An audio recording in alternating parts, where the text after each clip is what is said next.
Let's have fun. Should I use a microphone or can you hear what I say? You can hear. Yeah, okay. We can do karaoke later. So, hello everyone, I'm Felipe Hoffa. I'm Chilean, but I live in San Francisco. I've been working at Google for the last 6 years. Do you know Google? Yes. We're at a Microsoft office, so maybe not. But yes, I've been working at Google for the last 6 years. I started as a software engineer, but now I'm a developer advocate. Developer advocate basically means that I travel the world sharing everything I know about my favorite Google Cloud tools. Anyone uses Google Cloud? 1, 2 hands. Well, everyone can use Google Cloud because you can open an account with $303 whenever you want to try stuff. But instead of talking about Google Cloud, I'm going to talk today about open source, how you can analyze the world of open source. And it happens to be with my favorite tools. But everyone here has a GitHub account?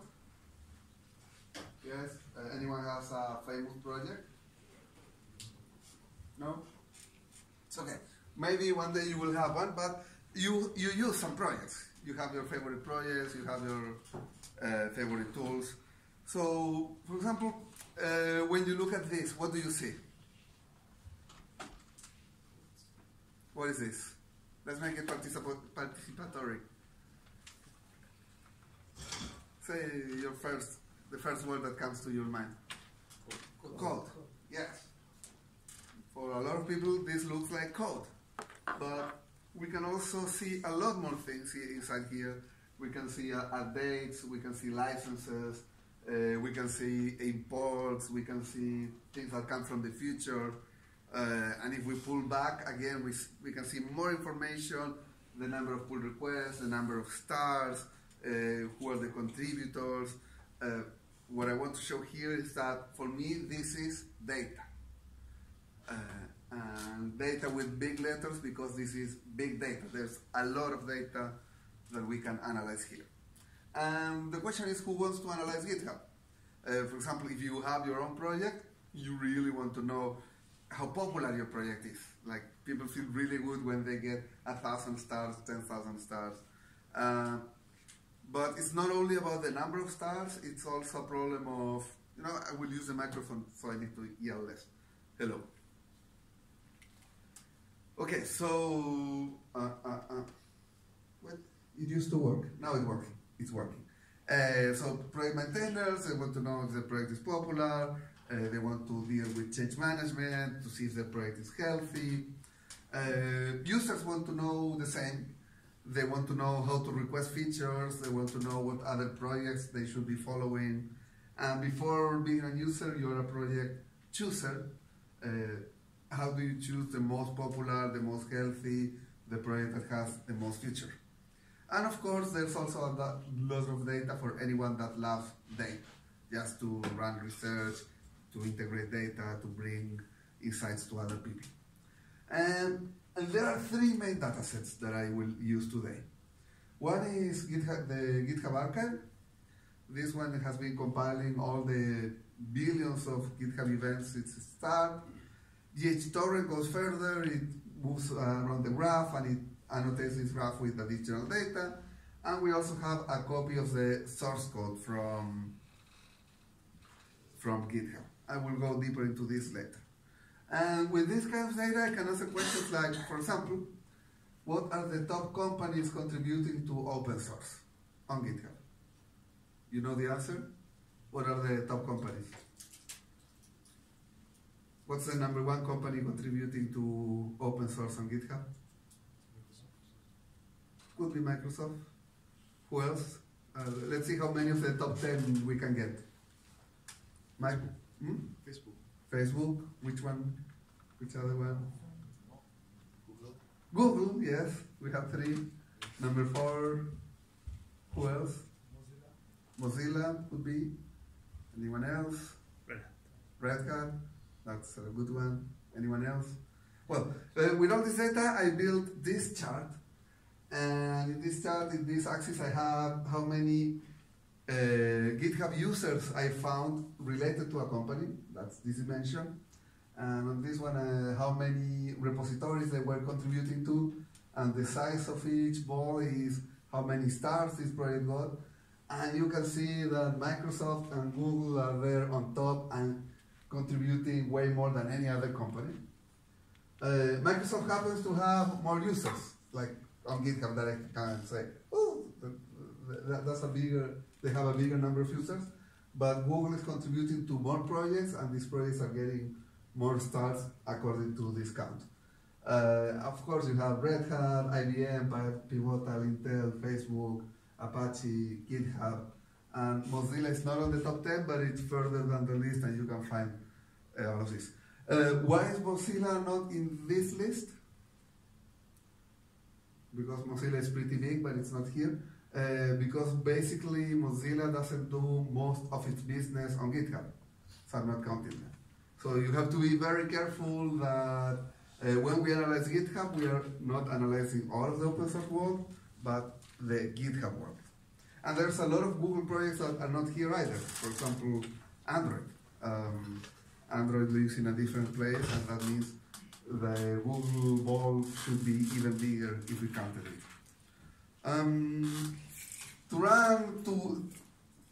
To end up with that chart, this was my query. It's pretty complicated, so we should start in a simpler place. Now, I'll come back to how do we write queries, but let me tell you a little bit of story, how we ended up with these data sets. Back in 2012, my teammate, Googler Ilya Grigorik, started collecting all of the GitHub events, and he left them on pretty small files that you can download today too if you want. You want to get 1 hour of data, you get that hour of data. It will take you less than a second to download it, and you can uncompress it. It turns out one file is about 1 hour.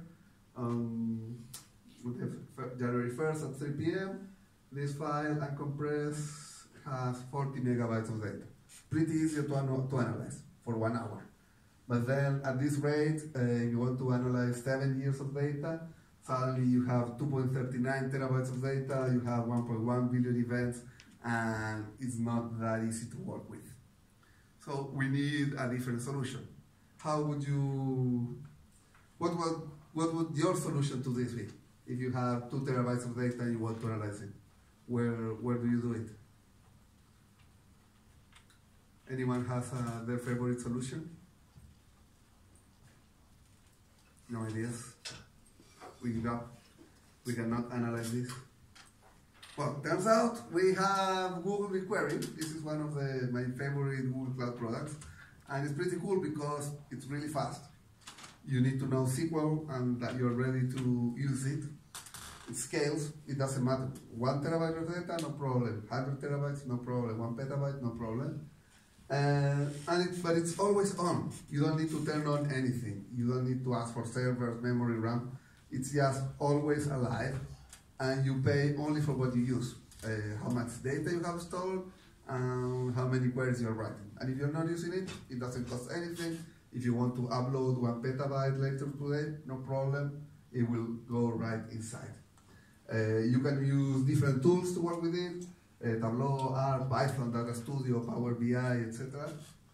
And one of the cool features is that you can share data. Since there is only one BigQuery, you put data there, you can put your own private data, but you can also choose to share it with anyone, and then they can analyze it. And everyone gets a free terabyte of analysis every month. So if all the queries I will run here, you can open up your laptop right now and start running the same queries. So let's use it. Let's look at the stars. What stars I'm talking about? Favorite GitHub stars. So what were the projects? In my slides I have the top projects by stars of 2016, but we can totally do it live now for 2017. And I will not use a microphone. I'll yell while I write my queries. This is BigQuery. This is the web UI. You don't need to use the web UI, but the web UI makes things pretty simple if you just want to get started. I will find the project GitHub archive that has the data per day, per month, per year, so we can go to this 2017 table. This table has a lot of fields, and 2017 has 400 million events, 1 terabyte of data. Cool. Let me query the table. I will use standard SQL query table.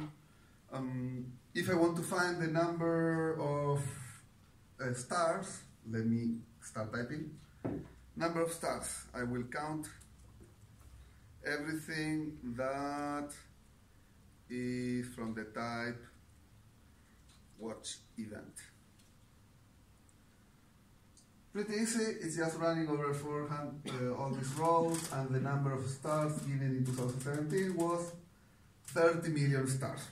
You want to know what were the projects that got the most stars? We get the repo.name. Everyone here knows SQL? SQL, yes?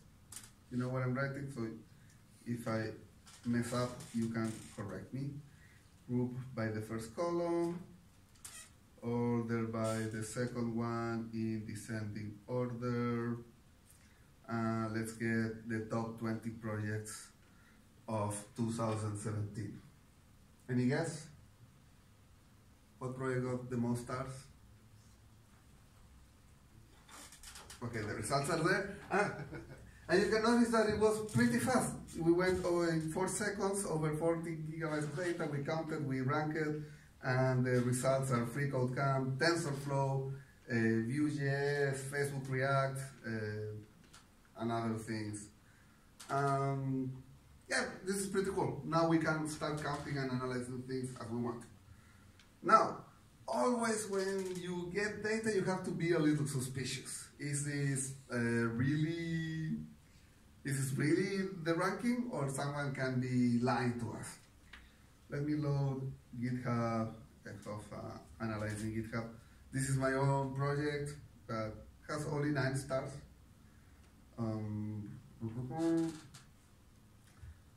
I don't know why I'm logged out, but let's say if I star it, that adds 1 star, then I can remove the star, then I can add 1 star, then I can remove that star, I can add 1 star, remove the star, and if I keep doing that, that will count as a lot of events here.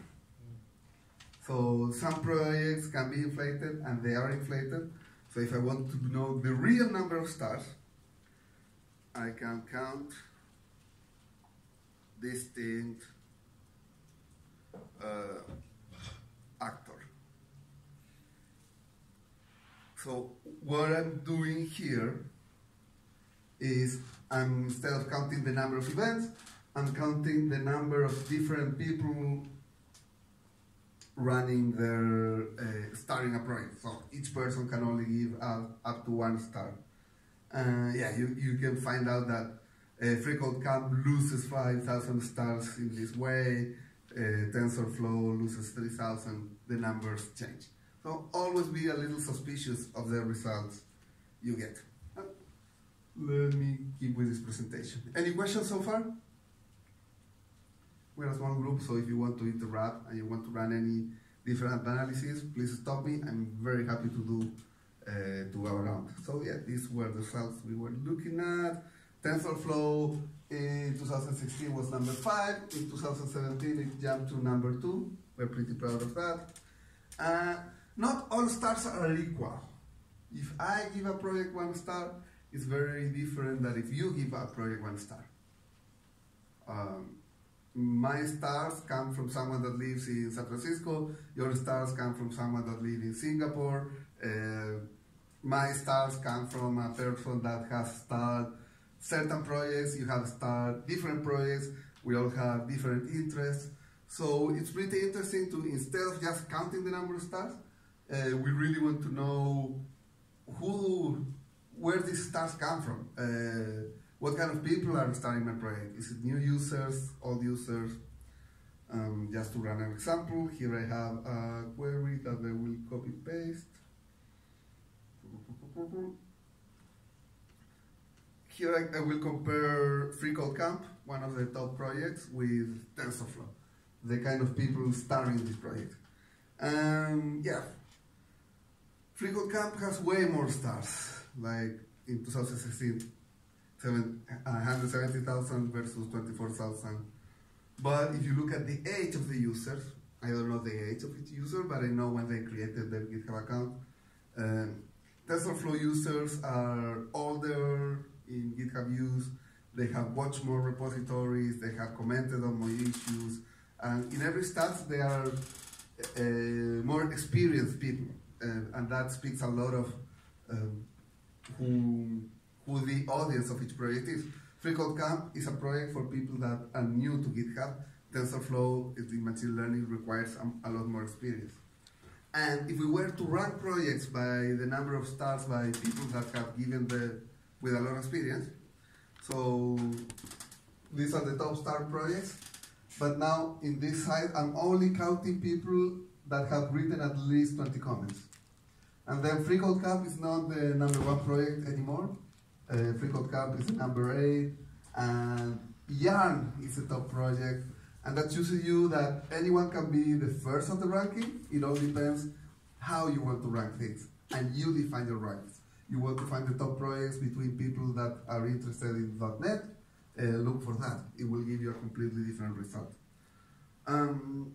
Now, when people start a project, you can also look at what else have they start. In this case, for example, people that start TensorFlow, with this query can find everything else that they have started, and now it turns out, yes, they start a lot of other machine learning projects. Still, this allows you to navigate a graph. You might want to get a timeline of stars. This I did with Data Studio, so let me show you a little bit of Data Studio. Data Studio is our new visualization framework, which is totally free. Anyone can use it. It can connect to many sources, including BigQuery. And it's really easy to, let me edit this chart just to start a little with less data. So for example, I have here the number of stars that the top projects for Apache got. And each project got this number of stars. And now I can add things like, oh, an interactive filtering control that I want to look, I don't want it to be expandable. I want to be able to choose 5,000 projects by the number of stars. And now I can view. And so Apache has a lot of projects. My chart only shows 10 here for sanity. This one on top is the incubator weeks. But then if I want to see anything like Apache Beam, which is another Google project, this is how Beam behaved in 2017. There was 16, 17, there was a lot of interest at first, and then it has decayed. And then if we want to see Apache Arrow, just to mention one, I can add it to my chart. And you can see that Arrow got a lot of stars at the beginning of the project, then the interest went down, and then one day Wes McKinney wrote another blog post, and boom, it again has a lot of interest. So what I'm showing you here is two things, is how projects behave. Projects get stars in any given moment, like and then also that you have this pretty cool tool to visualize, share dashboards, and create whatever you want. We're good on time. Questions? I'm happy to answer questions. Everything is super clear, or nothing is, but thank you. Now, how do projects find you? That's also cool. Anyone here knows Hacker News? Yes. So whenever a project shows up in Hacker News, they get a lot of stars. These are the stars that project have got, and it turns out these annotations are where this project showed up in Hacker News. What is cool here is that these are not manual annotations. I was able to find this just running a join, because in BigQuery I also have all of Hacker News, every comment, every post, So I can run joins and find things across data sets and find where people are coming from. There are other things you might want to know, like the project health. Like, for example, these are the GitHub repositories with the most comments on issues. Turns out people put a lot of comments on Kubernetes and on Spark and on OpenShift and on a project called Sauron Demo that no one knows. Again, how is this data aligned to it? Always be suspicious. Instead of asking for the number of comments, let's ask for how many people, how many different actors are commenting on each project.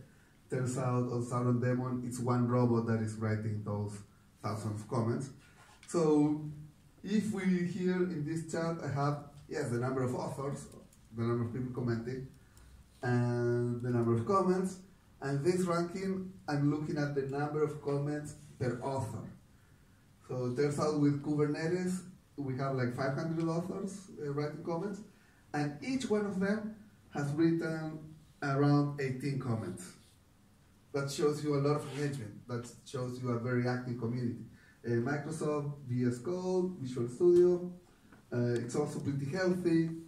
And Font Awesome has more people writing than in any other project, but it turns out they leave very few comments, or less than 2 per person.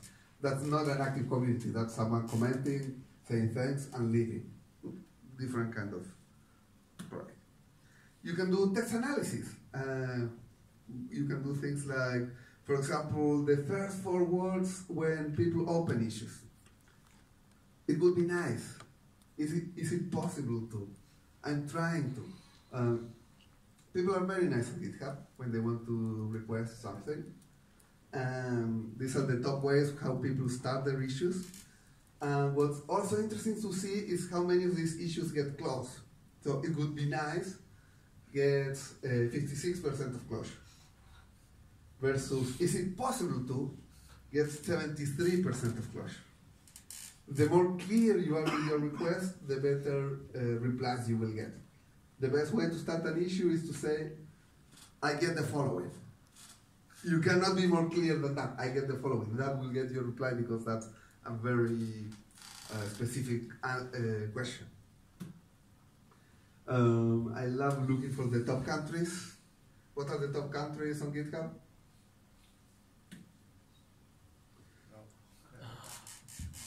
Well, if you just count the number of users, and this I'm doing with the GHTorrent project that brings the profile of every user, they see what you wrote as your country, and then it codes it so I can query it.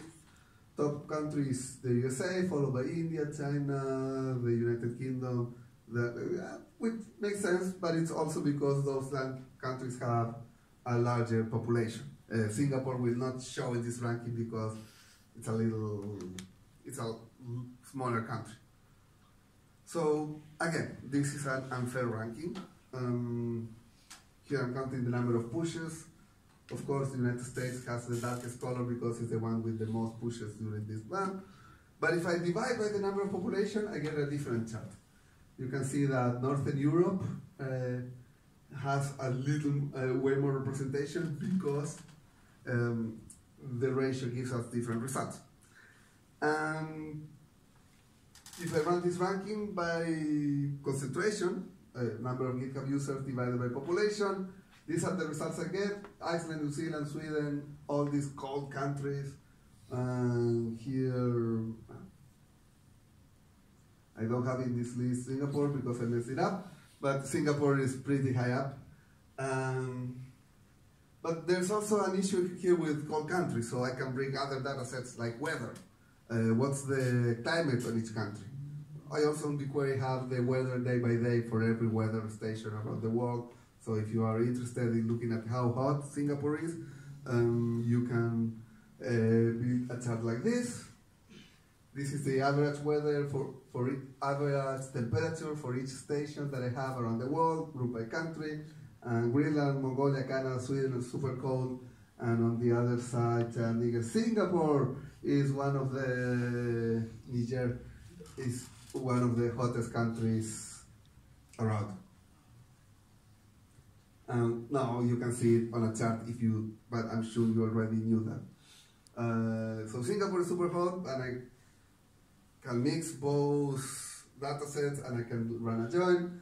And this is the chart. It shows you, yes, the hottest countries have the highest the coldest countries on this side have the largest concentration of programmers. The hottest countries have the lowest concentration of programmers.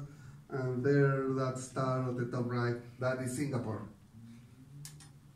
So yes, Singapore is really outstanding as the concentration of programmers on GitHub that you have. Congratulations. If you focus on only in Asia, you will see that yes, in Asia we have the opposite correlation. The hottest countries have the larger concentration of programmers. I guess that basically it's too hot to go outside.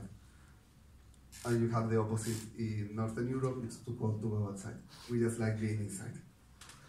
And just to finish here, just where is the code? Like, yes, we announced this project 2016 that we have a copy of GitHub in BigQuery. You can use it to analyze, in this case, when I took the screenshot, now it's even larger. It had 1.79 terabytes of data, more than 200 million files. It has unique files. Duplicated files only show up once in this table, with size. The content of each file, the size, the ID, and you can join this table.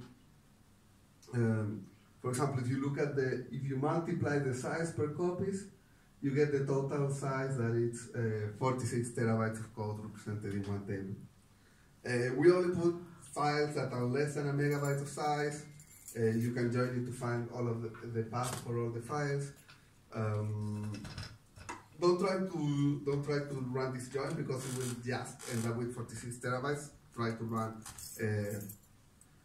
smarter joins. For example, extract all of the C# code, extract all of the Java code, and you will end up with way smaller tables that are way faster to analyze. Things I've done with it, for example, finding the top Java imports and what are people doing more if we compare throughout the years. We can look for the .cs files and the packages config files. We will get way smaller tables. I found 32 gigabytes of C# code, 100 megabytes of packages config, and now you might want to analyze what are the top things that people are doing, etc., etc., etc. These are my queries to find the top packages, and yes, the top one is generic, followed by interrupt services, link, compiler services. And if you go deeper, I'm sure you will find more interesting results, because you can start dividing things like trends, countries, wherever you want to focus in. You know Stack Overflow? Yes, I know Stack Overflow. We also have Stack Overflow on BigQuery, so you can start running joins here. These are the top questions that people link from GitHub to Stack Overflow, and the number of views that they get. For C#, the top one that I got was WinForms Big Paragraph Tooltip, or how to tell if a line intersects a polygon in C#. And the one with the most views is, what is the best algorithm for an overridden system object get hash code? I guess most of you have ended up in that page and given it more than 100,000 views. Or how to randomize a list. I can see it. And this guy, Sebastian Baltes, wanted to know how many people are copying code from Stack Overflow to their code. I'm sure no one here has done it, but he went and found one of the most popular questions. He looked at this. Now, searching for this is not easy. Like, people change the name of the variables, they change the indentation. So what he did is he transformed this code into a very big regular expression. And with BigQuery, it's pretty easy to look for regular expression, and he found it in 500 different Java files, and most of the people, only 27% gave any credit. So when you copy file from Stack Overflow, please put some credits, because they will find you. Tell your friends. How I'm doing on time? Let me charge this.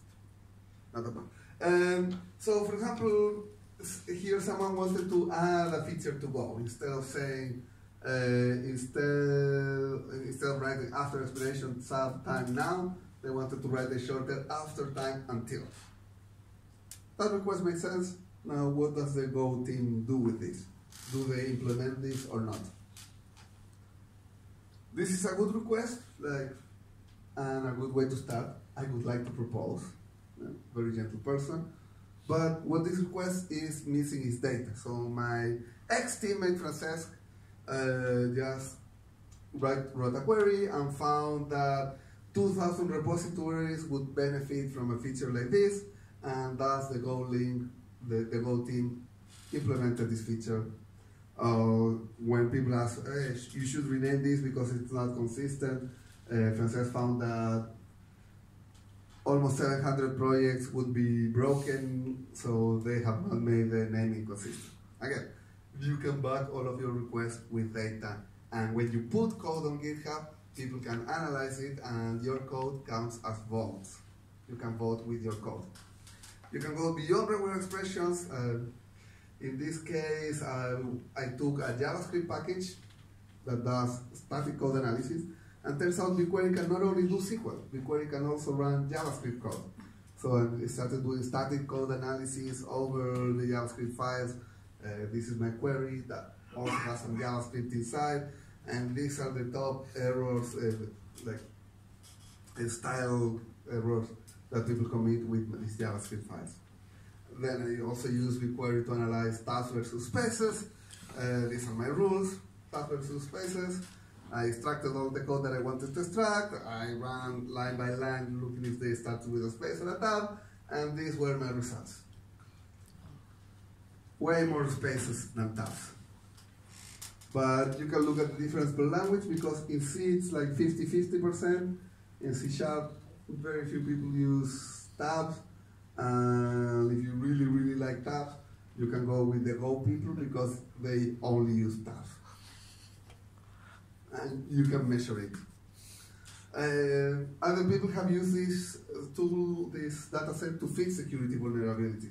There was a pretty huge bug, and 50 Google employees just went around finding all of the projects that had this pattern, and they sent fixes, so that was super cool. And the one I want to end with is, I don't know if anyone has any preference with SQL, where do you put your commas? I think you have your preference. Do you put your commas at the end or the beginning? Who likes the commas at the end? Like this? Okay, at the beginning, anyone? Good, I'm with you. It's super ugly.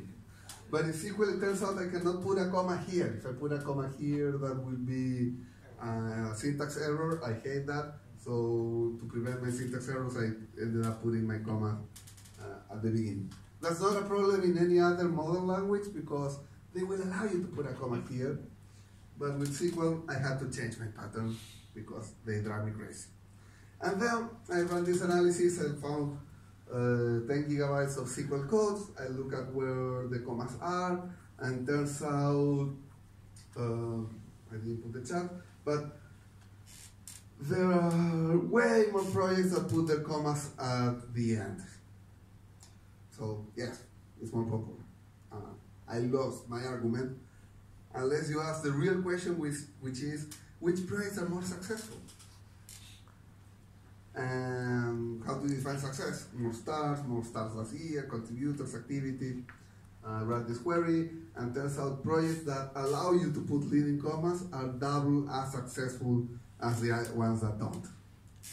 So you should put your commas at the beginning, and I have the data to prove it. So who wants to analyze GitHub? Even GitHub uses BigQuery to analyze it. I have a video with Alison La, one of the data scientists, and hopefully all of you want to analyze GitHub. There's a lot more that people have done, but hopefully you get inspired and publish some of your results. Oh, that's from a different conference. And yeah, if you have any questions, you can find me on Twitter. I love talking on Twitter. On Reddit, I have BigQuery. On Stack Overflow, we have a super nice community, always answering questions. And if you want to give me feedback, please rate me in that link. And with that, if any of you have any questions, I will be very happy to answer. How are we doing on time, Mete? Pretty good. Pretty good? Excellent. So we have time for one question or three questions, if there is any. Don't leave me alone here, please. Yes, please. I don't want to have phone. Okay. Why you don't put your GitHub account here? We can float. Oh, why did that's a very good question. Why didn't I put my GitHub account here? Yeah. Because I'm a little ashamed. I don't contribute enough to GitHub, and then, you know. But if you search for my name, let's see if I can find myself on GitHub. I'm here. So yes, it's not like I'm hiding. I just have too few stars. But yes. So for example, for analyzing GitHub, I left everything here. I should link it. That's a really good question. Here you can find links and advice and a growing set of everything I'm finding about this. Thank you for that question. I will update you. I was follow you before the 2 or 3 weeks. Aha! Yeah, you can find me. You are one of these? No for this, for the another, for your follower. Oh, for mine. Followers. I have 100. Wow. Yeah. You were my follower number 100. The number hover home. The hover home. The third one. Oh, Yeah. you were number 97. Okay. 98, 99. I am Wallace. Is I am Wallace here?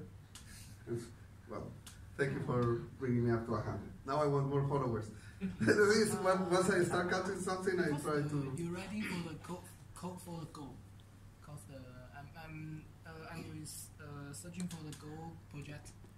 It's 2 months or 3 months. Yeah. And I search from GitHub GitHub Expo. Mac Expo have your big Go become maybe. Nice. Well, now that I will start tracking this, and let me. Oh, I need to log in, but I will do it later.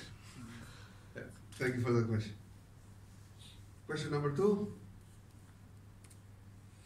Who wants to shame me for not following you back? I will follow you back, I promise. Okay, now I will let Mete go deeper into all the .NET questions. Thank you very much. Mete can tell you how to analyze BigQuery using .NET code. He has been writing that. All right. Okay. Let me set up the area, so in 2 minutes. Yeah? Good?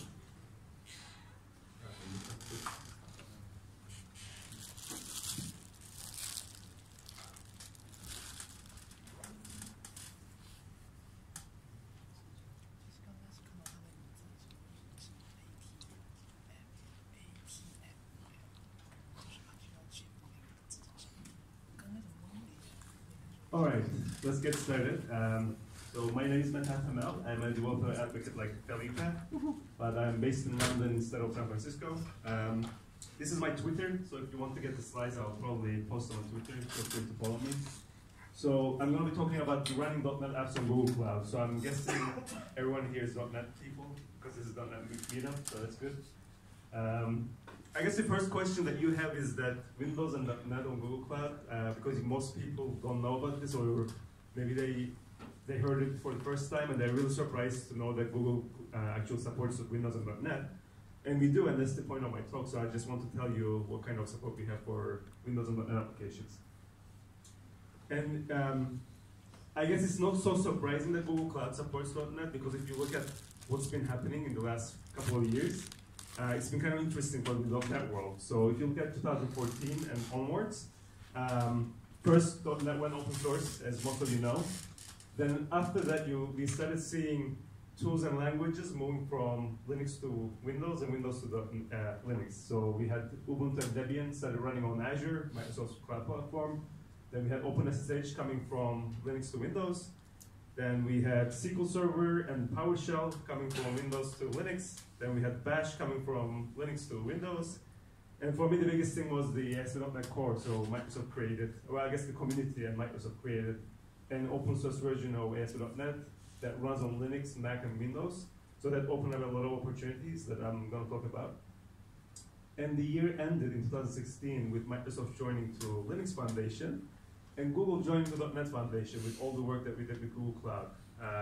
So it's not so surprising nowadays that you see companies like Microsoft supporting open source and Linux, and companies like Google supporting .NET in a deep way.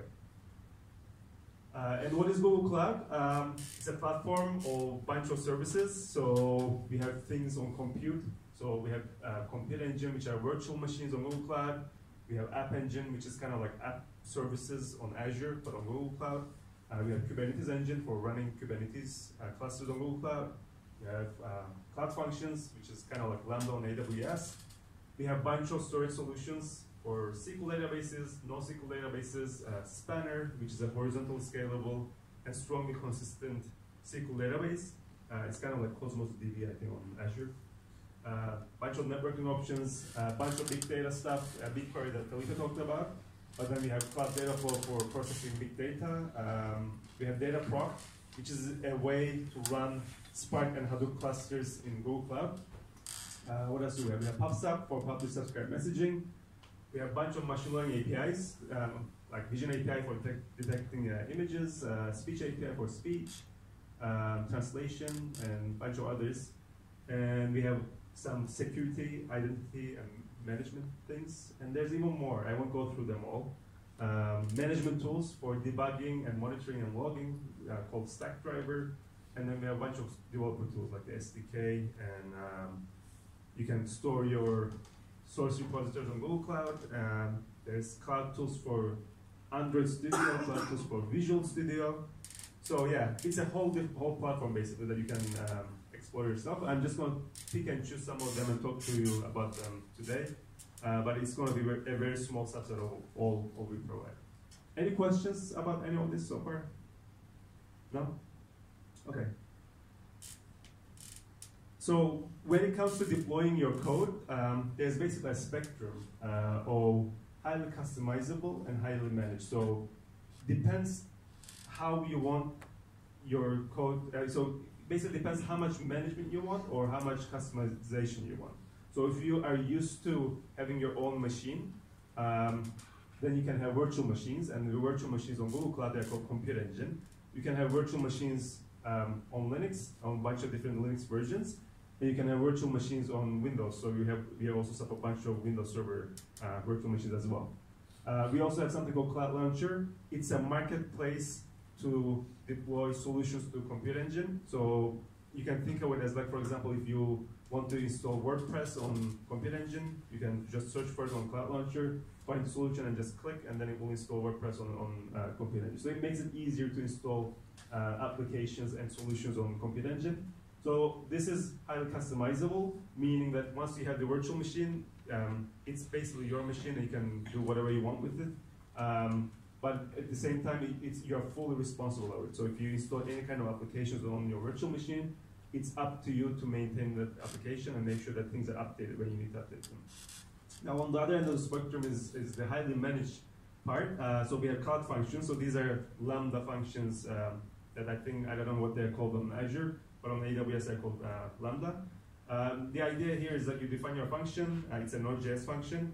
You define your input, you define your output, and you also define how your function gets triggered. It can be an HTTP call, it can be a PubSub message, and then that's it. You just deploy the function. It's somewhere in the cloud. It's automatically managed for you, but you don't really care where it is and where it's running. So that part is highly managed, but you don't have much control over it. You just define the inputs, outputs, and how it gets triggered. And somewhere in the middle, we have something called App Engine. So App Engine is kind of like app services on Azure, but that's what they're called on Google Cloud. The idea of App Engine is similar to Cloud Functions in the sense that you define your application, you deploy it, and under the covers it runs on virtual machines, but you don't really need to manage those virtual machines. They're managed for you. And these virtual machines, you start with 2 virtual machines by default, but they auto scale up to 20. But the idea is very similar to Cloud Functions in that it's fully managed for you. You don't really care how that app is running and where it's running and how it's scaled.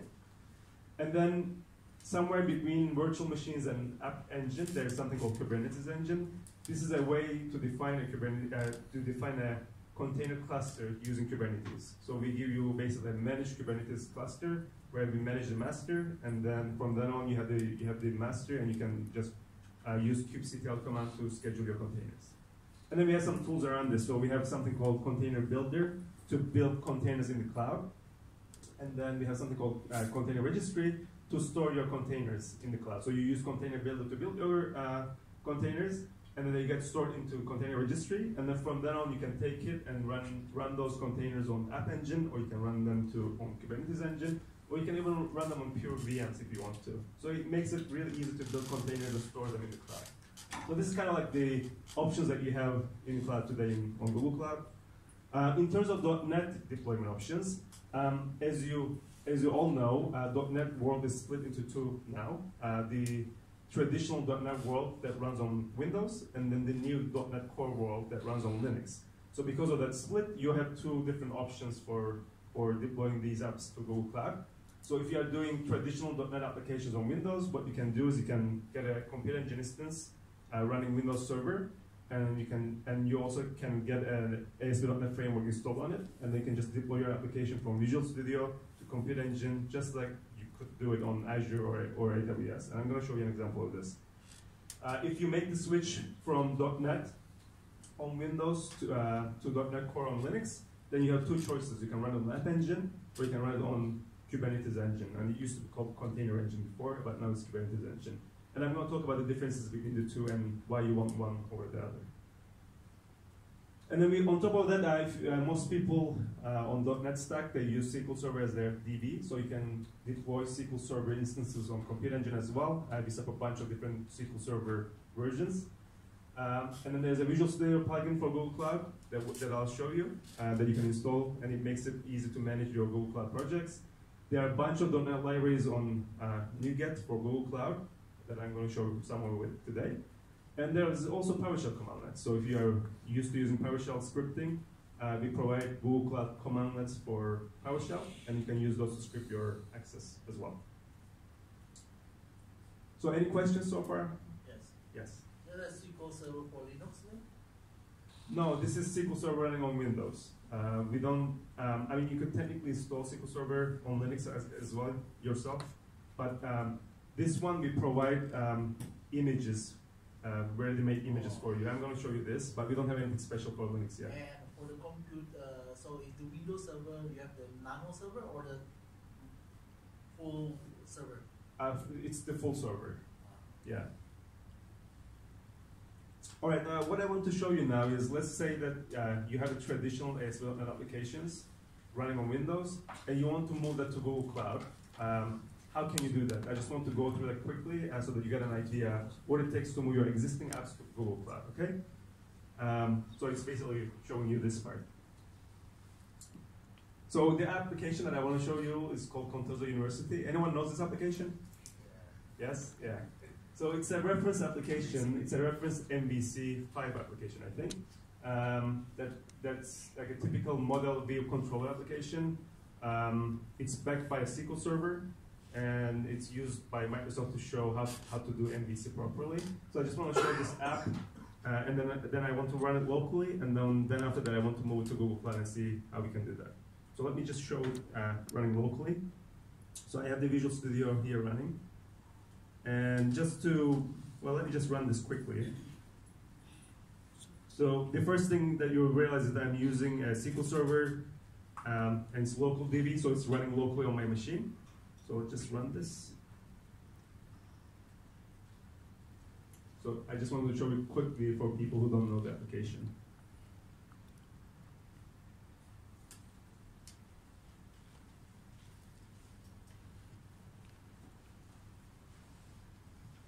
So this is the app, and this is about a university. So as you expect, there are students. So let's take a look at this page. So these are the students. You can see the details of all the students. You can edit them if you want. There are courses. Then you can do the same thing with the courses. There are instructors as well.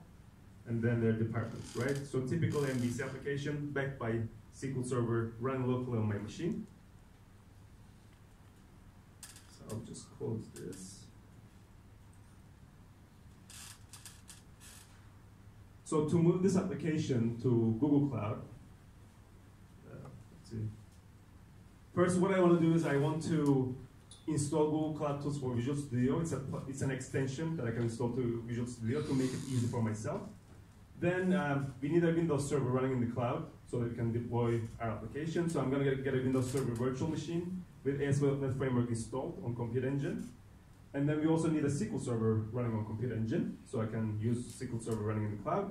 And then I'm just going to use the regular publish from Visual Studio to publish my application to the Google Cloud. So let's just take a look at that. So first, to install the Google Cloud extension, we can go to Tools and Extensions and Updates. And if we go online, on Visual Studio Marketplace, there's a Google Cloud extension, so Google Cloud. And you'll see, hopefully here, Google Cloud Tools for Visual Studio. You can double click and it will install here. I already have it installed, so that's why it's checked here. Once it's installed, you can go to Tools, and under here, you will see Google Cloud Tools. So that's where you will see Google Cloud extension. First, I need to add my Google Cloud account to Visual Studio. So I'll just select Manage Accounts and say Add Account. This opens up a new page, and then I'll choose my account. So I have my work account, and this is my development account, so I'll choose that. And then it's asking me whether I want to authenticate my account with Visual Studio. I'll say yes. Now with this, my Visual Studio is authenticated, so I go back to Visual Studio. It's telling me that you already have this account because I already added it in my project, but normally you wouldn't see this. So that's good. And then if I go to Tools again, then under Google Cloud Tools, there's something called Cloud Explorer. So this is what I'm going to use to look at my project. So we will open this. And normally this shows my projects, but I think, let me refresh, yeah. So this is my account, and this is all the projects that I have under my account. So in Google Cloud, you have a single account, and under the account you have multiple projects that you can create. It's a little bit different than Azure. In Azure, I think they have subscriptions. We don't have subscription model. We have like user account and projects under that user account. So I have a bunch of projects, and one of those projects is called .NET Atamel. So this is my .NET project. I'll choose that, and then I can see that I have some App Engine instances, and I'll talk about App Engine later. I have 2 versions of my application. Then Compute Engine is the virtual machines. So these are all the virtual machines that I have under my account. Cloud storage it's a place to store binary files. You store under what's called buckets. So here I'm loading my buckets, and you can see all the different buckets I have for different things. And there's a bucket called Contoso that I will use for my application. What else do we have here? So Cloud SQL is a manage MySQL and manage Postgres. I don't have any instances, but if I had, they would show up here. And we want to also support manage SQL Server at some point. It's not there yet, but it will be. And then Google Cloud PubSub is public subscribe messaging framework. So if you have any topics here, let's see if I have something, then they will show up here as well. And we want to add more and more here. So hopefully in the near future, we'll have even more services showing up here. So this is not all of Google Cloud, it's just a subset, but pretty soon we want to support all of them. So first, as I mentioned, I need to get a Windows server with ASP.NET Framework installed. So to do that, I will come here, right-click on Compute Engine, and say New ASP.NET Instance, right? And this opens up Cloud Launcher in Google Cloud Console. I need to switch my account. This is my work account, but I need to switch to my development account. So let me do that. So I'm in my development account. This took me to Cloud Launcher, and there's an ASP.NET Framework solution that I can use to deploy to Compute Engine. So this solution will install Windows development stack, meaning it will install Windows Server, IIS, SQL Express, and ASP.NET Framework. So I'll just say, okay, launch on Compute Engine. And then what I need to do is give my deployment a name. So let's say ASP.NET Singapore. Then we have a bunch of different zones: US Central, Europe West, Asia East, and Asia Southeast is, I think, Singapore. region, so I'll choose that.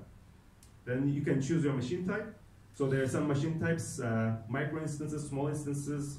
They're pre-configured instances, but you can also customize the whole thing. So I can just say customize and choose cores from 1 CPU all the way to 64.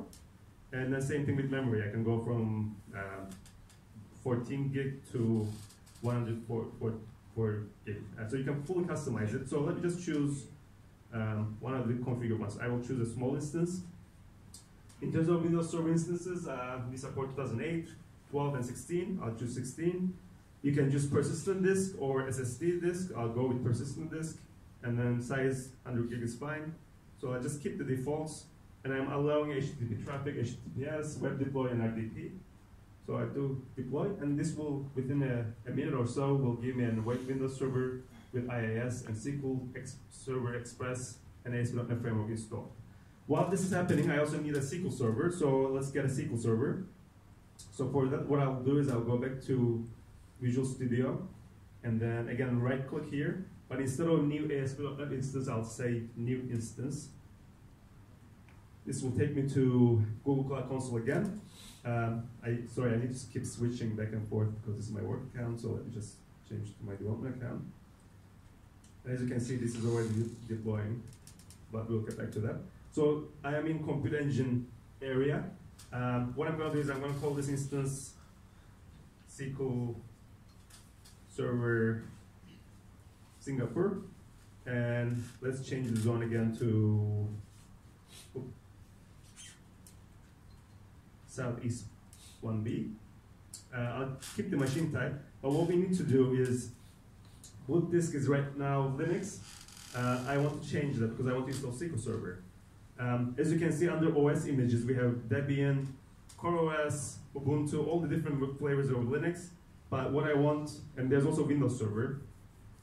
Windows Server, we also have Windows Server Core and Windows Server 2016. But what I want is an application. So I will look under application images, and there's a bunch of SQL Server instances. So let's just choose one of them, SQL Server Standard. You can even define your custom images. So you can create a virtual machine, take a snapshot, and then share that with your project, and then it will show under this custom images. And I think I should have one. Yeah. If I select my project, you can see that I have some custom images here as well. But I'll choose SQL Server here, hit select, and then, yeah, I want to allow the HTTPS traffic. And hit create. And this will give me a SQL Server instance also in the cloud. And this is my Compute Engine VM instances. As you can see, this is the ASP.NET Windows Server, and this is the SQL Server. So I already have things set up before the talk. So this Contoso Original and Contoso Original SQL is my Windows servers and SQL Server instances. So let me just show you how to deploy my app to them. So what I can do is, this is my application. First, I want to change my web.config from local database to database running in the cloud. So I'm just gonna comment this out. So I will say, I will do, let me put this down for a sec. Oh. Sorry. So I've commented this out. And add this in.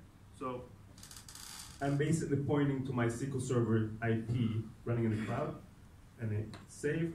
And then to deploy this, I'll right click, and then you'll see that there's regular publish, but then there's also publish to Google Cloud. So this showed up because I installed the Google Cloud extension. So I'll say publish to Google Cloud. And now this is giving me some choice. It's giving me choice for App Engine Flex, Container Engine, and Compute Engine. So these are Linux-based solutions, so that's why they're not highlighted, because this is a Windows application. So that's why Compute Engine is the only highlighted option here. So I'll choose that. And then it will ask me, where do you want to install this? Where do you want to deploy this? So for VM instance, I'll choose Contoso Original. This is the VM that I set up before the talk. And then account is my account that I already added to Visual Studio. And then hit publish, and that's it. It will package this and send it to Google Cloud, and then we should hopefully see it working in the cloud. So it's very similar to what you would do with Azure or any other cloud provider, basically. So let's just wait for this for a second. Is the database should we use the IP or they have the DNS there? I mean, right now I'm using IP, but you can attach DNS to it and use DNS as well if you want to. And yeah, that's another point. When I created my SQL server, I assigned an IP to it, and I made sure that the IP is static. You can specify that. That way I can always use the same IP. But normally, if it's not static, then you get a new IP every time you start it, and then with that DNS kind of, or maybe you need to link that to DNS or something like that. So this is my app, and if I go to students, let's see if it works. Yes, students now is talking to the SQL server running in the cloud that I configured before this talk. All right, so that's how you do it. Let's go back to that presentation.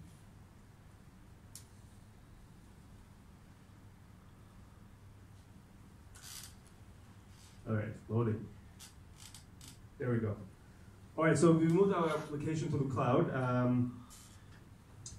But I mean, just moving your application from running locally to the cloud by itself is not that interesting. What makes cloud interesting is that once your application is running in the cloud, you have a bunch of services and tools that becomes available to you. So that's what makes it interesting. So let's look at some of that. What I want to do, just to show you, is that, first of all, in this app, students, they don't have any pictures. So I want to add pictures for each student.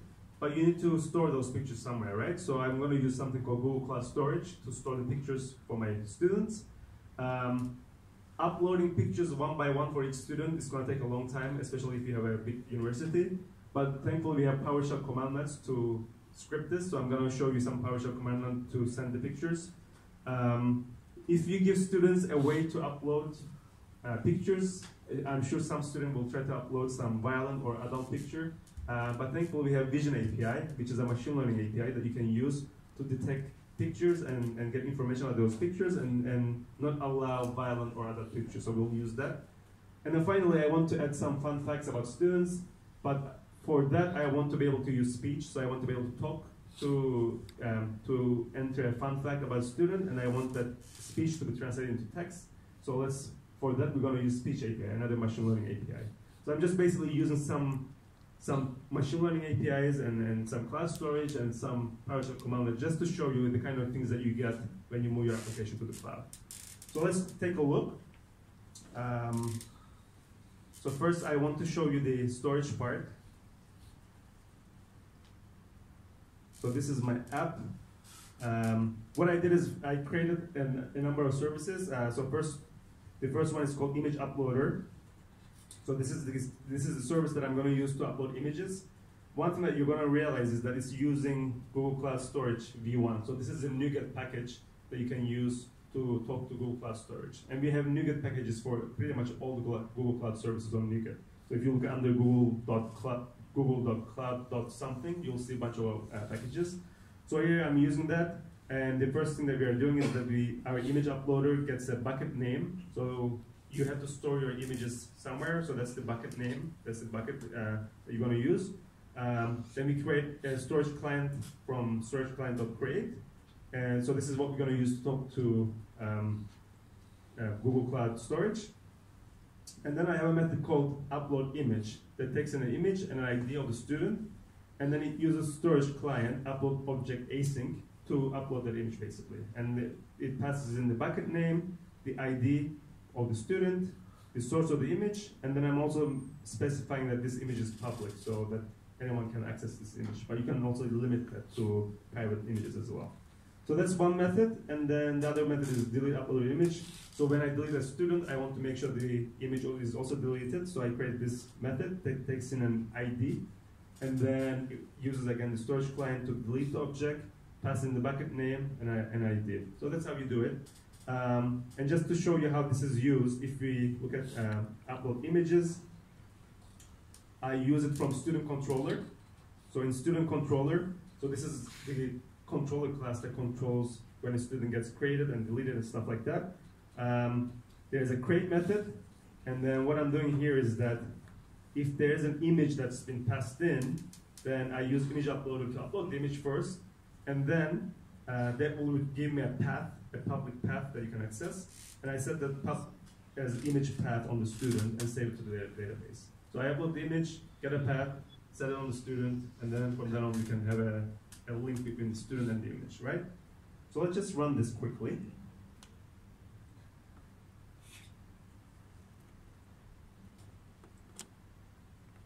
I can close this actually.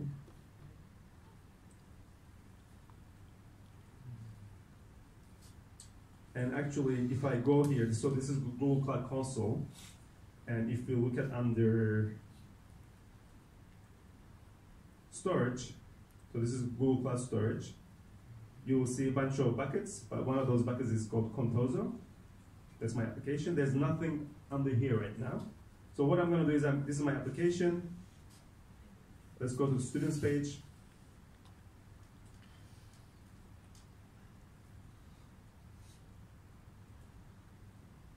Hopefully it works, yes. Let me delete myself and add myself again so I can show you. All right, so let me create a new student. So last name, Atamel. First name, Mete. And then I'm going to choose, and let's say I enrolled at the beginning of this year, and choose a file. I have a pictures folder. I'll choose this, and then hit create. Now this is uploading the image and saving it, the image path under my name, hopefully. Yeah, and then if I look under my details, you will see that my images are there. Great, and then if I refresh this bucket, you also see that the image is there. Right, so it's very easy. As I mentioned, doing this one by one for each student is going to take a long time. But when you install Google Cloud SDK, it comes with two things. One is that you get a Google Cloud SDK shell. I'll show you that. So under here, there's a Google Cloud SDK shell. And then this comes with a command line tool called gcloud. So if you do gcloud, you will see that it says that it needs some arguments. So basically, I think if you can say gcloud config list. So this is a way you can manage your Google Cloud project from the command line. So this one is basically saying, I'm just saying gcloud config list. This is my region, this is my zone, this is my account, so it gives you information about my project. So you can use gcloud to deploy applications, to manage your applications from command line. But it also, once you install Google Cloud SDK, it also comes with PowerShell commandlets. So if you look at the PowerShell IDE, under here, under modules, you'll see Google Cloud PowerShell, and then you'll see that there's a bunch of PowerShell commandlets that you can use, right? So these are all the things that you can use. So one of those commandlets is called new GCS object. So new GCS means Google Cloud Storage Object. So I'm just going to use that. I wrote this really basic script to use this commandlet. What I'm saying is that I'm defining buckets. This is my bucket that I want to send pictures to. This is the folder on my machine that I want to that has pictures that I want to send. And then all I'm saying is that new GCS object, bucket, point to my bucket, folder, point to my folder, and then I'm saying that make sure that these pictures that I upload, they're publicly readable. So that's how I can script my images. And then to run this, you can say upload pictures. And then this should hopefully look at my pictures folder and upload it to the cloud. And I should see it in my cloud storage. And then I can link them to my students. Yeah, as you can see, they're being uploaded. And then as this is happening, if you go back to our console and do a refresh, you can see the pictures folder is here with a bunch of pictures. So that's how you can do it. All right, so that was that. Next thing that we wanted to do is Vision API. So let me just show you some Vision demo first. So what is Vision API? Vision API is basically a way to pass your image to Google Cloud and get labels out of it using machine learning. So here's an example. This is a picture of a cat. So every time you talk about machine learning, you have to show a picture of a cat. That's the rule. So that's what we're going to do here. So this is the picture. And once you pass this picture to Google Cloud Vision API, what you get back is basically a JSON with some labels, right? So all I'm doing here is that I'm displaying this in a graphical way. So So the labels that we get is that this is a cat 99% of the time, this is a pet 99%. Even Vision API even tells us that this is a British short-haired cat. I didn't even know that the kind of cat existed, but Vision API knows, so it's 93%. It picks out the colors from the image, so these are the colors. And then it is telling us that this is definitely not an adult image. It might be a spoof image, I don't know why. But it's not a medical or violent image either. So this is the kind of information you can get back. Let me just show you a couple more examples before we go back to our application. So if you pass in an image with some text, it picks up the text, which is nice. So this image, it's telling us that it's a sign, and it's a traffic sign, 90%. But then it tells us the text, these are the text from the image, and it will tell you where it is in the text. So it will tell you the actual coordinates of the text as well. And if you go further down, it's giving us the same kind of information, the color and whether this is an adult image or not. If you pass in people, we don't detect people, like you can't say this is person X, but we can detect people's expressions. So in this case, for example, if I go here, I can turn this on. So now it's detecting the people's faces, and it's telling us their expressions. So the person one, I guess, which one is person one? This person, it's very neutral expression. As you can see, there's like no expression whatsoever. But the person two is joyful. So I guess this is this second person. So you can see if people are joyful or if they're angry, things like that. And one last example I want to show you is if you pass in a landmark, something like this. Now, it's telling us that it's a stadium, but it's also telling us that it's a baseball game. So it's like a baseball stadium, which is nice. It's picking up the text, and then it's picking up a person, and I can tell you it's this guy right here, a joyful guy. And then the other thing that's unique here is that it recognizes that this is a landmark. So it's Citi Field Stadium somewhere in the US, basically. So if you pass in famous landmarks, it will tell you that as well, which is nice. So that's Vision API. So what I want to do, and what I'm interested in this case is that, and by the way, all you have to do in this case is that you pass in the image using just regular HTTP call, and it just gives JSON back, right? So it's very simple to use. You don't need to know machine learning or anything like that. I'm just curious. Yeah. Can we try Singapore photo? Yeah. I mean, this demo doesn't have any like Singapore specific video. Okay. Yeah, but if you look at Google Vision API, they should have a demo somewhere where you can pass in your own images and then see what you get back. Okay. I think. Because it's Marina Bay Sands is a famous landmark. Yeah, so I'm sure we'll recognize it. Okay. Yeah, I'm pretty sure. Actually, someone passed in an image of the Eiffel Tower from Las Vegas. You know, in Las Vegas there's like a fake Eiffel Tower. It even recognizes the fact that it's not real Eiffel Tower, but it's a fake one. Yeah. So, but for our demo purposes, what we are interested in is these labels, whether it's an adult image, spoof image. So what I want to do is I want to use that information and prevent someone from uploading an image they're not supposed to upload. So to do that, let me just show you the code quickly. What I did is I created, first of all, I created a class called image safety checker. So this is the class that I'm going to use to check whether my images are safe or not. The first thing that you're going to realize is that it's using Google Cloud Vision NuGet package. So we have a NuGet package for that. And the image safety checker, it creates an image annotator client. So that's how I'm going to use to talk to Vision API. And then I have a very simple method called isSafe.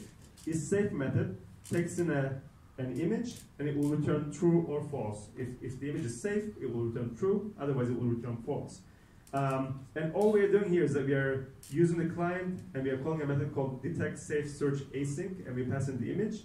And so this makes a call to Vision API, and then it gets an annotation back. And these annotations, they have 4 dimensions: adult, violence, spoof, or medical. And they are basically enum, so they have likelihood. So all I'm checking here is that this image is not it's very unlikely that it's an adult image, it's very unlikely that it's a violent image, so on and so forth. If all of these are true, then I will say that the image is safe, otherwise I'll say that the image is not safe. And then where am I using this method? If you look at where it's used from a class called SafeImageUploader. So you remember we had the image uploader that we used before. What I did is, as a good object-oriented programmer, I took my image uploader, I extended it and called it SafeImageUploader. And all it does is that it overrides the image upload image method. And then it will basically, it gets an image, it will call the image safety checker. Is this image safe? If it's safe, then it will call the base method. Otherwise, it will throw an exception, right? So that's what I'm doing. I'm just checking whether the image is safe. And if not, then I'll throw an exception so that I won't let the person upload the image. So let's test this out. I go back to my app. I will edit my image. And instead of my picture, I'm going to choose this guy, a shooting guy. So it's a violent image. And we don't want people to upload violent images. So I will save that. And now this is making a call to Vision API. And then it says, oh, and I will save changes because Vision API detected that this is violent and it won't let me upload it. All right?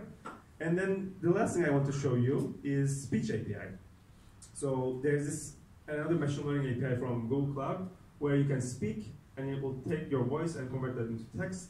So I'm going to use that for fun facts. So see, I can enter a fun fact about myself, but instead I want to do this record thing and I want to talk to it. Usually it doesn't work with microphones, but we'll see. Let's try. So first, let me go back so I don't try to save the image. I will do edit. And then let's record something. So fun fact. I'm in Singapore, so let's try to do that. He is in Singapore.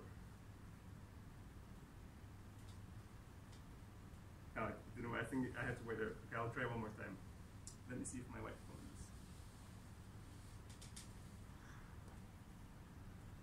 is. He is in Singapore.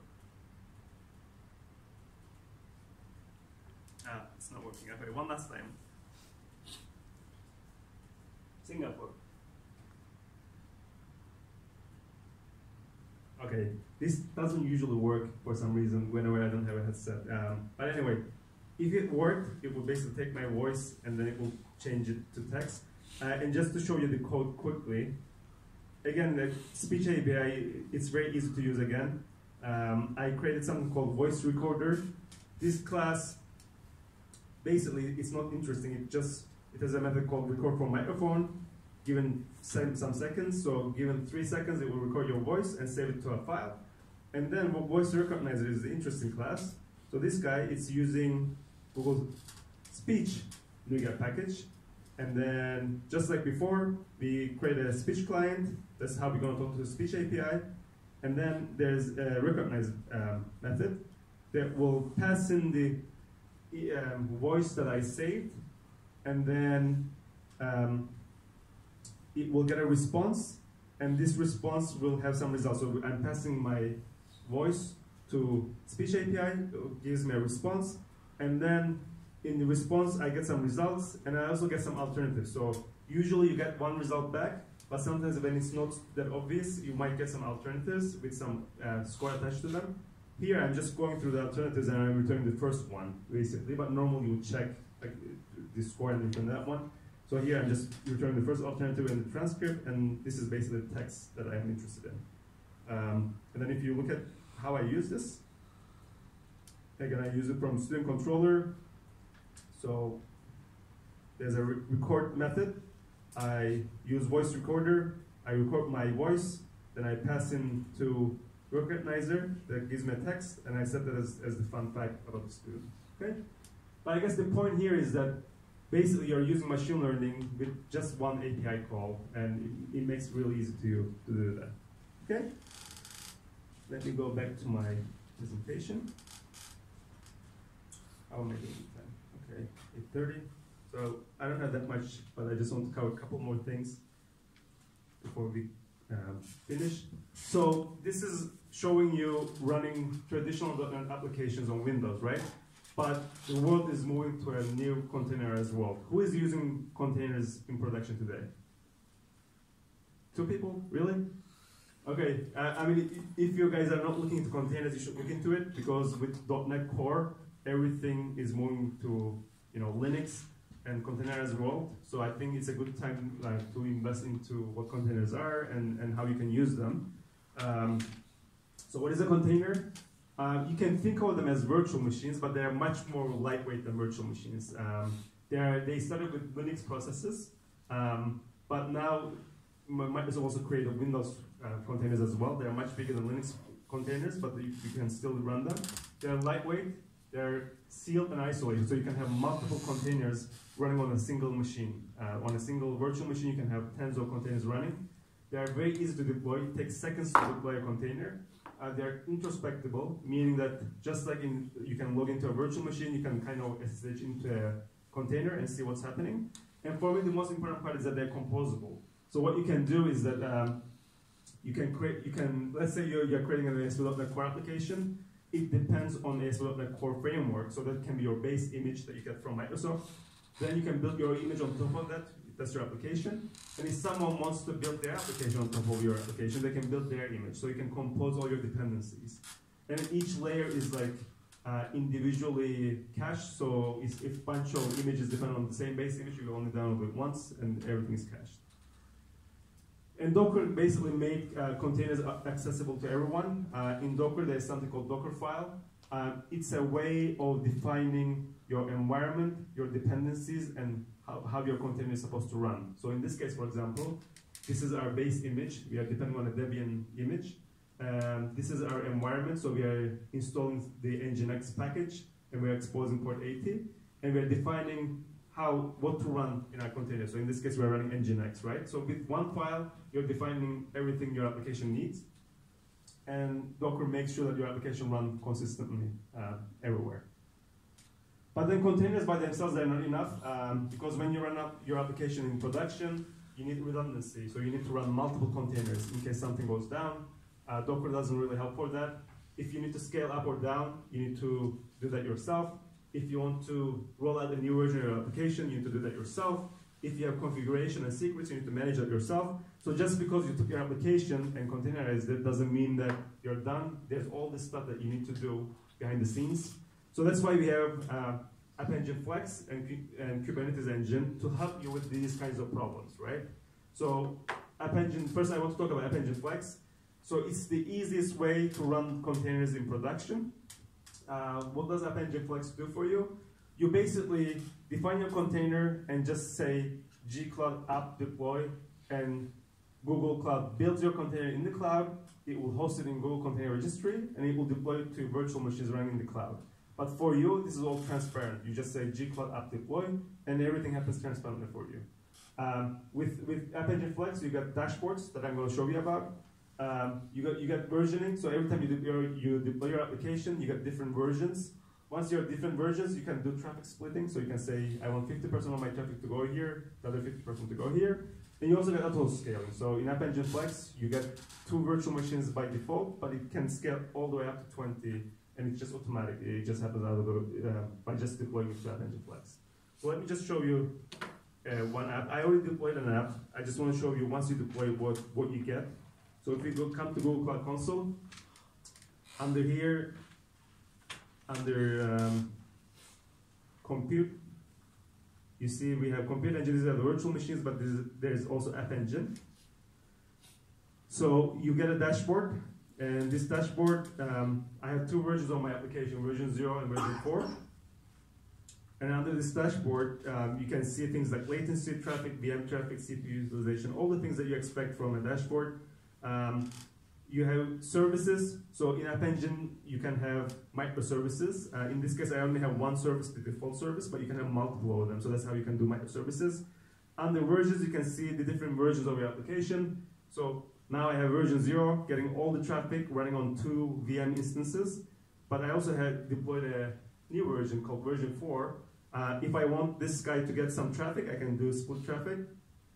And I'll add a version. And I'll just change this to, let's say, 50%. It's saved. And now I'm updating my traffic rules, and each version will get 50% of the traffic. So that's how easy it is. And then you can also see the instances. So these are the VMs that actually run, and you can SSH into them if you want, but you don't really need to deal with these with App Engine. They're usually transparent to you. So that's App Engine. And the last thing I want to show you is Kubernetes. Anyone heard of Kubernetes before? Yes? So App Engine is easy, and it's the easiest way to get started, but it doesn't really give you much control. So in App Engine, you can have small microservices, but that's really it. Other than that, there's not much control with App Engine. And that's okay. I mean, some people, usually they don't need much control, but sometimes you really want to create a container cluster, and you want to be able to scale individual containers individually. You want to be able to define who talks to what and stuff like that. So for those use cases, there is Kubernetes. It's an open source project. It came from something called Borg. So at Google, we've been running containers for more than 10 years, and we have an internal system called Borg. So people who worked on Borg, they created Kubernetes for the open source world. The greatest thing about Kubernetes is that it supports multiple cloud providers. So you can run it on Google Cloud, AWS, Azure, even on your laptop or in your own data center. And yeah, it's 100% open source, written in Go. In Kubernetes, you basically think in terms of applications and not machines anymore. And the reason is that there's a master that manages a cluster, and there are nodes, the virtual machines that you schedule containers. But as a user, you talk to the master and just tell the master, schedule some containers, and Kubernetes figures out which node to find and where to schedule the container. So things are abstracted away from you. So you don't think of nodes anymore. You just talk to the master and let the master figure out where to schedule things. And in this Kubernetes world, the microservice kind of looks like this.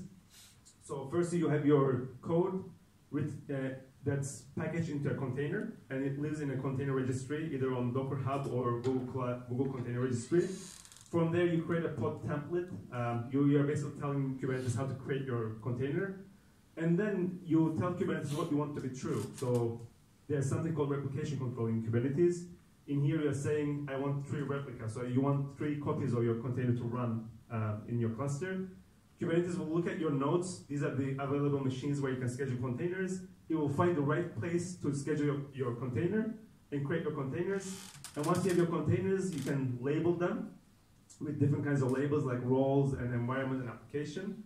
And then once your pods are running, your containers are running, you want to expose them to outside world. So you create something called a service that has a stable IP, and people from outside, they will go to the service and they'll get to your pods, right?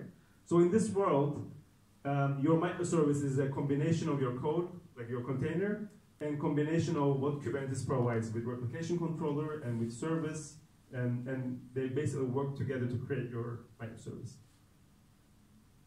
And there's something called Google Kubernetes Engine. It's basically Kubernetes as a service. It's the same thing as Azure Kubernetes Engine or Amazon Kubernetes Engine. Everyone has their own engine. And in this Google Kubernetes Engine, you can get a cluster with one command. You just say gcloud container clusters create, and then give your cluster a name. With this, you get a Kubernetes master, and you also get Kubernetes nodes to schedule containers. Then you can authenticate your shell with Kubernetes, and then you can use kubectl to look at your nodes, your pods, and you can do resize. Like you can easily resize your container with one command. So you make it really easy, basically, to get a cluster and run the cluster.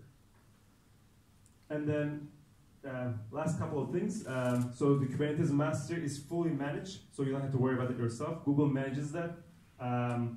You get auto scaling for free. You get auto upgrades. So if there's a new Kubernetes version, we upgrade that for you. You get auto repair on nodes. So if some of your nodes are not in a healthy state, we repair that for you. You get 99.5 SLA. So the master is basically fully managed for you. And then the nodes themselves, they're kind of managed as well. So everything you log in your container, it goes to something called stack variable logging. Things are monitored. So if there's an exception that's been thrown, it gets logged into stack variable error reporting and monitoring and things like that. All right, and the last thing is that Kubernetes comes with lots of terminology. So deployments, pods, volumes, labels, selectors, health probes, config maps.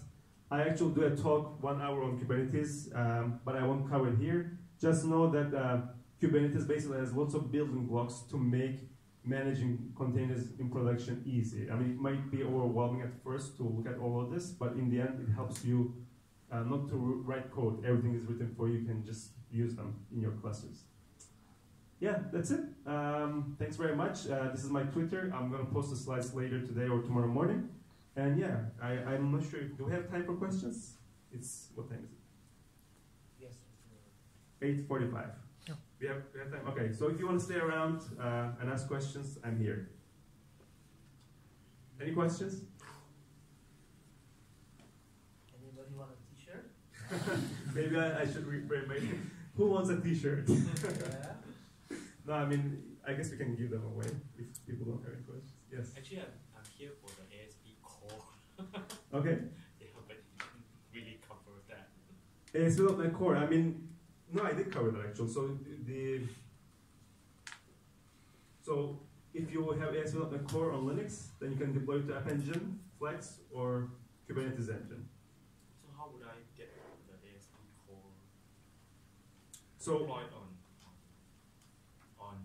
the compute engine? Or it has to be on App Engine? yeah, I mean, it would make sense to deploy to App Engine. So what you would do is you would create a container image. So you would containerize your ASP.NET Core application, and once you have the container, you would just deploy it using gcloud app deploy and point to your container. Why would I choose App Engine as opposed to compute engine? So App Engine is the easiest way to start. So if you can use App Engine, use it. Most people, they start with App Engine, but at some point they want to have more control on their cluster. Because App Engine, all it gives you is that it deploys, it takes your container and deploys it onto 2 virtual machines for the redundancy, and that's it. Like other than that, you don't really have much control over it. Whereas in Kubernetes, there's a rich way of defining your container. So you can define, I have these 3 pods in the front end, I have these 2 pods in the back end, and you can individually scale them. So it gives you much more control than App Engine. If I just want to start, can I deploy it on the compute engine? On here? Yeah, you can do it if you want. It's just going to be more harder to deploy it here because App Engine, under the covers, it deploys it on virtual machines anyway. And all you have to do is just use one command, gcloud app deploy, and it will deploy it for you. Whereas in this case, you have to get a virtual machine yourself. You have to choose a Linux distribution yourself, and you have to install ASP.NET Core on it yourself. And then you can, deploy it there if you want to, but it's just going to take longer than App Engine. App Engine does all of that for you. You can think of App Engine as managed virtual machines, right? Yep. In Azure and Amazon, we have virtual machines we can download and can go inside the VM. So in Compute Engine, we can do that. Yeah, you mean SSH into machine or RDP? Yeah, you can. Yes. Actually, let me show you. So if we go here in Compute Engine, and so these are some Linux instances, for example. If I just click here, this opens a new page, and then there's key exchange and all that kind of stuff, and I should just have a shell here where I can just do whatever I want. And same thing with RDP, like you can click and RDP into the machine as well, if it's a Windows machine. Any other questions? By the way, you get a free trial with Google Cloud for $300. So if you want to try it yourself, it's free. And there's also a free tier for all the services. So if you want to use it for a hobby project, it's going to be free all the time if you want to try it out. Yep. The Google Cloud Platform has always free usage. It also be available for the KE.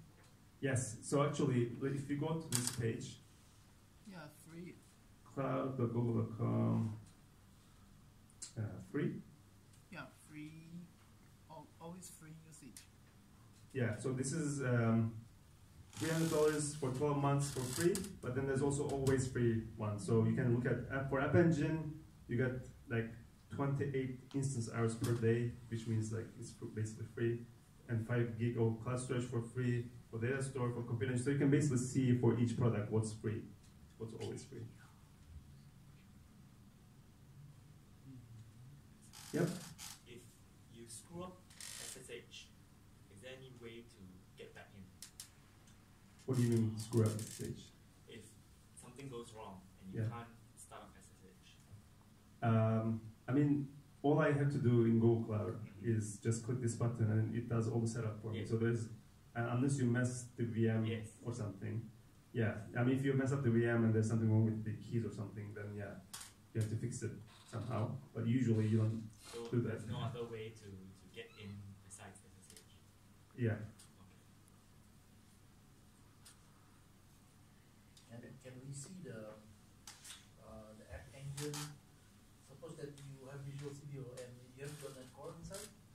You have .NET Core installed in Visual Studio. Yes. So can we create new, just plain template? Yeah, actually, yeah. So if you go to Yeah. File, That's New. Yeah, and then we deploy to App Engine. Yeah, let me show you that. So under New, there's some templates, Google Cloud Platform templates that you get when you install the extension. And then under there, you'll see as well on Google Cloud Platform. If I say OK, then this gives me a choice. Do you want .NET Core or .NET Framework? Like that one. So let's say I want .NET Core, and then you can choose 1.11.20, Okay. and then hit OK. So this will automatically go to the App Engine. Yes. So once I have this project, I can right-click and then go to Publish to Google Cloud. Now you see that this time it's giving me App Engine Flex or Container Engine, Kubernetes Engine, because it's Linux-based. And I can choose App Engine Flex, give my version, say version 5, and then, yeah, hit Publish. What will happen is it will take your code, send it to Google Cloud, build a container for it in the cloud, host it in Google Container Registry, and deploy it to App Engine on 2 virtual machines. So that will happen behind the scenes. Any other questions? Yep. When you launch 2 virtual machines, right, does it mean that each of them will be considered as like 2 instance hours per hour, or 1? Yeah, I mean, so on App Engine Flex by default, you get 2 virtual machines. Yeah, so it will be two Instance hours. Yeah, but you can configure that. If you want just 1, you can change the default to 1 if you want to, so that you have 1. And you can also specify the minimum and maximum auto-scaling, so it doesn't have to be 20, it can be less than 20 if you don't want to auto-scale that much.